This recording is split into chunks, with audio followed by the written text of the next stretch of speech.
moment I understood the weakness of my flesh, it disgusted me. I craved the strength and certainty of steel. I aspired to the purity of the blessed machine. Flint and steel!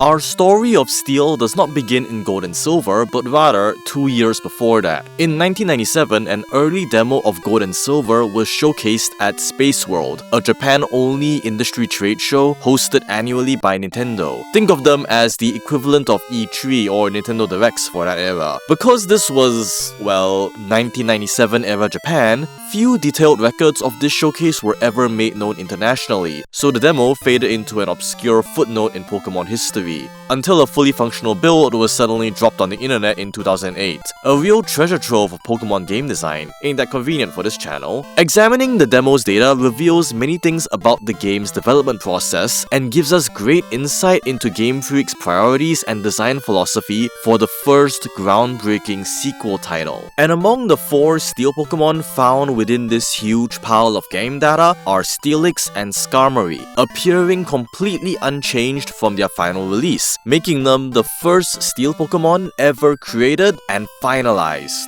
On a side note, if you're curious about the other two, they were actually part of a removed evolutionary line. Manbu 1, yes, its name contained the number 1, was a pure water ocean sunfish, which evolved into a water steel anchor shark named Ikari at level 17, which then further evolved into a water steel eel named Grotesque at level 37. Manbu 1's obvious placeholder name and the evolution's radically different appearances imply this could have either been a split evolution or 2 separate lines altogether which got combined for the demo at the last minute. At any rate, what was removed was far less important compared to what was absent. Scizor retained Cypher's bug flying type and featured a less mechanical design, indicating it was not originally conceived as a steel type evolution. Magnemite and Magneton stayed pure electric, suggesting they originally had no plans to change any existing Gen 1 Pokémon. Fortress didn't exist, perhaps implying that spikes were not yet conceived at this time. So to understand the design intent behind Steel, we need to look at Steelix, because it was both the first Steel Pokémon conceived and the one eventually chosen to showcase the type in the final release, while Skarmory got shoved aside and forgotten until Gen 3. Steelix's very presence and completed state in the demo suggests that evolving Onix was pretty much one of Game Freak's earliest design priorities. Not only was it mechanically necessary due to Onix's poor stats, but Onix itself was popular enough due to its first boss status and Brock's prominence in the anime that its evolution would be exciting enough to generate hype for this new feature. However, the decision to change from Rock to the new Steel type is significant. It establishes Steel's design concept very early on. Steel is the upgrade over Rock. Notice that Steel shares many of the same type advantages and disadvantages as Rock, but remixed to be more defensively oriented. Both resist normal and flying, but Steel lacks the offensive advantage. Both are advantage over Bug, Rock offensively and Steel defensively. Both have advantage over Poison, but Steel upgrades Rock's resistance to an immunity. Both share the same weaknesses to fighting and ground. Both have an interaction with fire, with Rock having a full advantage while Steel having a full disadvantage. These similarities are no coincidence. They were the type interactions which Game Freak planned for their designated tank to have back in Gen 1. The tank was supposed to be valuable because it was advantaged over the common types of normal, bug, and flying. In turn, the ability to break past the physical tank was supposed to be what gave ground and fighting value as the premium physical types. However, Rock failed at tanking because apart from normal, the type it was advantaged over had no relevant attacking moves, and too many other types had ways to beat them. Bug Pokemon were universally awful, flying moves were rare, poison and toxic bypassed defense via damage over time, normal Pokemon had wide move pools full of coverage options, and every special attacker could exploit their pathetic special defenses. If it were just 1 or 2 issues, then a buff or 2 would have been enough. But Rock's faults were so numerous that you'd need to overhaul everything to get it working properly. At that point, you'd be better off just straight up creating and balancing a new type, which is what they did, hence Steel. Most Most of Steel's resistances were selected to address Rock's defensive failures. It resisted Ice and Psychic, indirectly nerfing two prominent special attacking types. It resisted Ghost and Dark, limiting opponents from defeating it via neutral damage. It resisted Grass, ensuring it wouldn't be outstalled due to HP draining and discouraging them from staying in to apply debuffs. It resisted itself, forcing players to only use it for exclusively defensive purposes. And most importantly, it was the only type which resisted Dragon. Mechanically, this was a failsafe in case Dragon became too overpowered due to it receiving actual attacks regeneration. But it also sent a clear message to players: whatever resists the ultimate type must be the best defensive type in the game. Its weaknesses were also chosen for balancing reasons. Fire, Fighting, and Ground were all intended to be premium offensive specialists in Gen 1, but underperformed for various reasons. By giving them advantage over the ultimate defensive type, these types would gain greater offensive value and buff them to be closer to original expectations. However, there is an obvious balancing trade-off to being the best defensive type. Steel is one of the worst attacking types in the game, being resisted by 3 common types and itself, and having full advantage over only 2 types. One was Ice, which Game Freak still greatly feared as being too much cannon and not enough glass. The other, symbolically, is Rock. Just like Steelix and Onyx, this sends a clear message: Steel is superior over Rock. On the subject of Steelix, its in-game role was also perfectly executed. As the signature Pokémon of the game's first ever prominent Steel trainer, Steelix is the first encounter with this new type for every player at the time. So it had an important duty: showcase this fancy new type and help players understand what it is all about.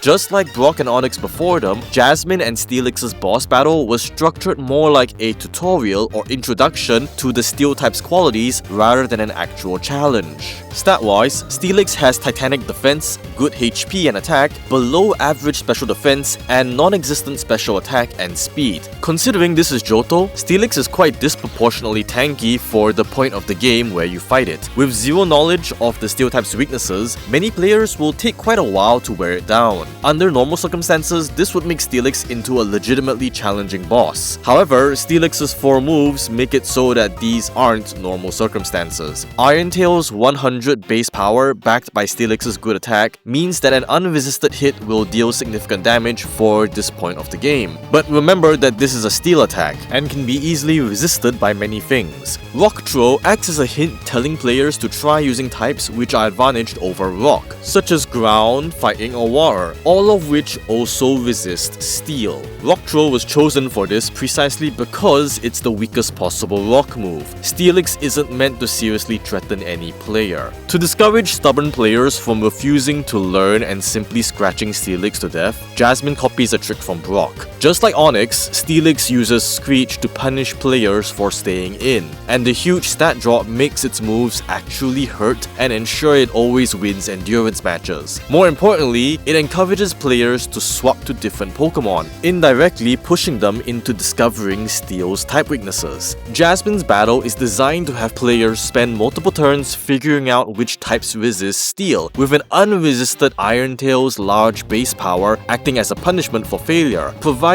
just enough pressure to make a player pay attention but not seriously defeat anybody. In many ways, Jasmine and Steelix are very similar to Brock and Onyx. Both fights present a visually intimidating opponent who resists most attacks yet have deceptively weak offenses, giving the player multiple turns to find ways around their defenses. However, Brock accomplished his learning objectives due to being the first boss. The small pool of Pokémon and moves at the time guarantees that players will gravitate towards their starter and learn about Rock's weaknesses through them. Jasmine being the 6th boss meant that she had a wider range of types to account for, and Steel's many resistances meant that discovering a weak point would take a while. So the developers gave us a more obvious hint. Steelix's final move was Sunny Day, a move which basically spells out that one of Steel's weaknesses is fire as obviously as possible, and also forces players to defeat Jasmine via exclusively focusing on Steel's weaknesses. See, adding ground to Steel only adds a single weakness, water. Sunny Day neutralizes that weakness, forcing you to overcome Steel directly to win the fight. For added discouragement, Jasmine also brings 2 Magnemite with Thunderbolt, which can outspeed and KO most water Pokemon at that stage of the game, Croconaw included.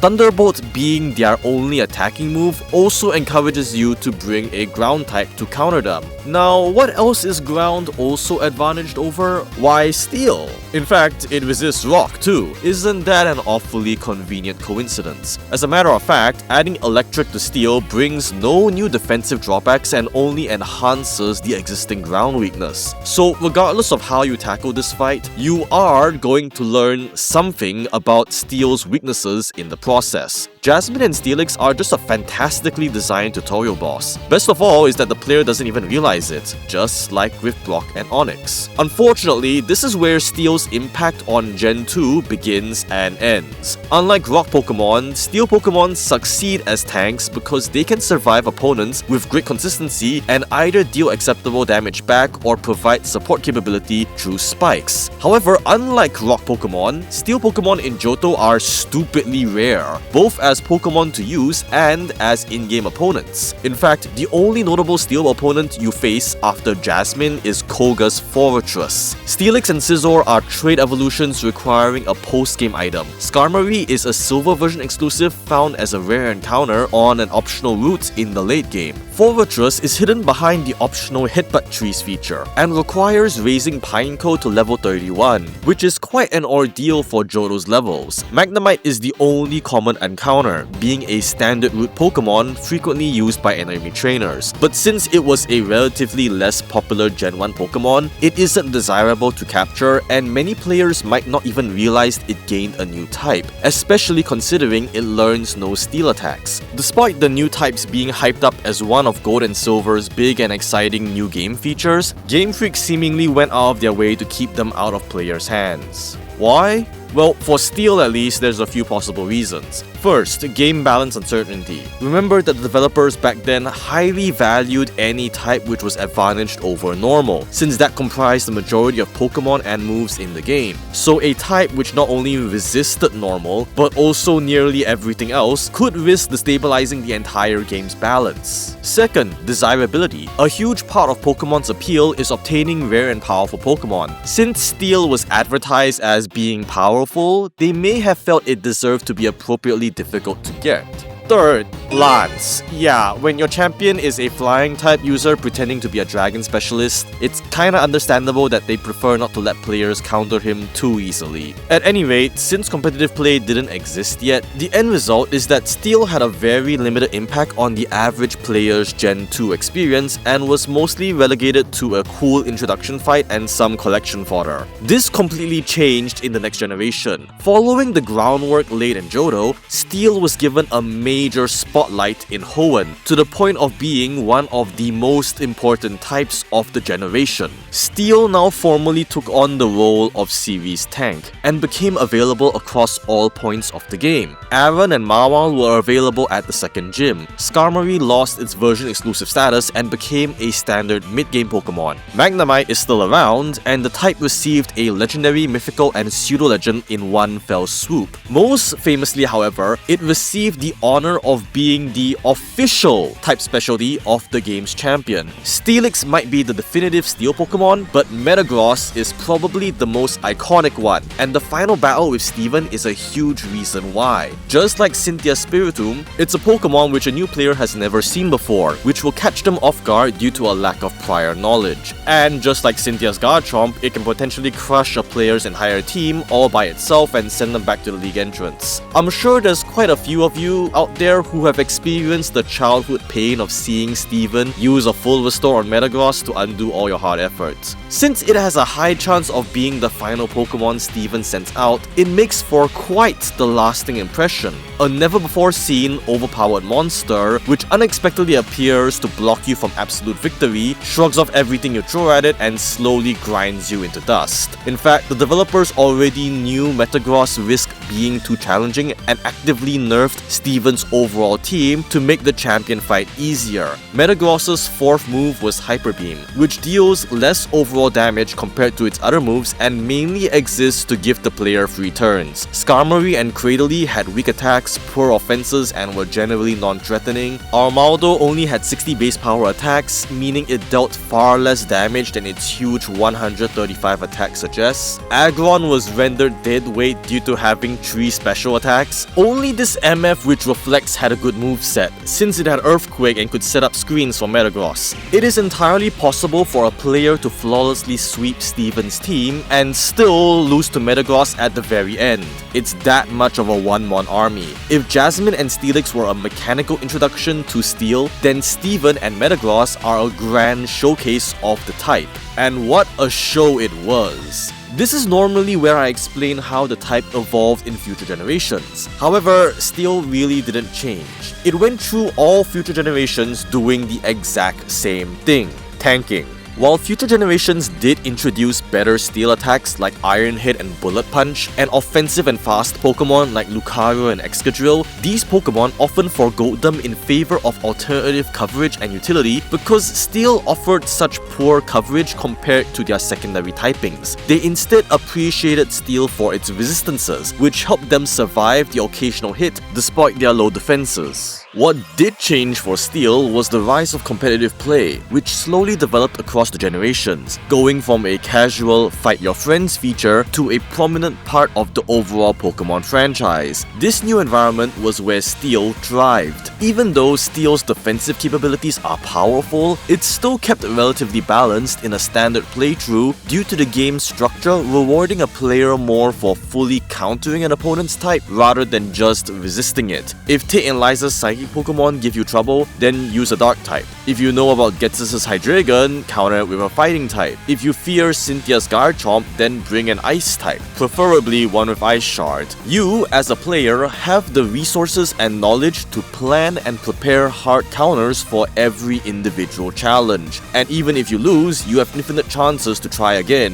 Volo and Giratina aren't going anywhere. In other words, you never need a Steel type because it's always a good option, but it is rarely the best option against any specific in-game opponent. This luxury does not exist in a competitive setting. You will encounter a wide variety of random players and Pokémon, and you only get one chance each game to win. In such a context, Steel being a nigh universal good option is a lot more valuable because you don't know what specifically to prepare hard counters for, but there's a very good chance a Steel Pokémon will resist at least something on an opponent's team. Gen 6 will later rebalance the type system with competitive play in mind, and Steel was one of the affected types. It lost its Ghost and Dark resistances and gained both offensive and defensive advantage over the new Fairy type in exchange. This was pretty much a net nerf. Steel's competitive value came from its sheer usefulness as a universal tank, so allowing two whole types to get past it significantly hurt its versatility. Inversely, the advantage over Fairy didn't change the fact that Steel moves had awful neutral coverage and still made for lackluster attacks. However, Steel and Poison moves now gained a niche as specialized coverage options against Fairy, and since Fairy was such a good defensive type, a legitimate case could be made to justify running them, depending on the Pokémon in question. Between the two, Steel is more preferred for physical attackers and Poison by special attackers, since Iron Hit and Sludge Bomb had higher damage than Flash Cannon and Poison Jab. They still weren't great, but if you really hate Fairies, well, they were your best option. At the least, it gave offensive Steel Pokémon a reason to consider using Steel attacks now. Apart from that, Steel more or less remained the same and continued to be used in all the same ways. It was slightly worse now, but still retained most of the qualities which made it good in the first place. It still resisted a huge number of types, and the ability to break past Steel continued to be one of the most important qualities for any attacker to have. If anything can be said about Steel, it's that it's consistent. It's been consistently consistently excellent since its debut until the current day. Its only real weakness was its inaccessibility, which it didn't take long to get over, and it's long since established itself as the face of defense for Pokémon and a key pillar of competitive play. Dragon might be presented as the ultimate element, but I think an argument can be made that Steel has always been the most powerful type overall, and I expect it to continue being so for many years to come. What are your own opinions about Steel? Got any experiences to share? Maybe you lost the Steven's Metagross or something. Leave a comment and let's see how many others also did. How many types has this been so far? 7? 8? I've lost count. Pretty sure we're around the halfway point at least. I'll see you next time.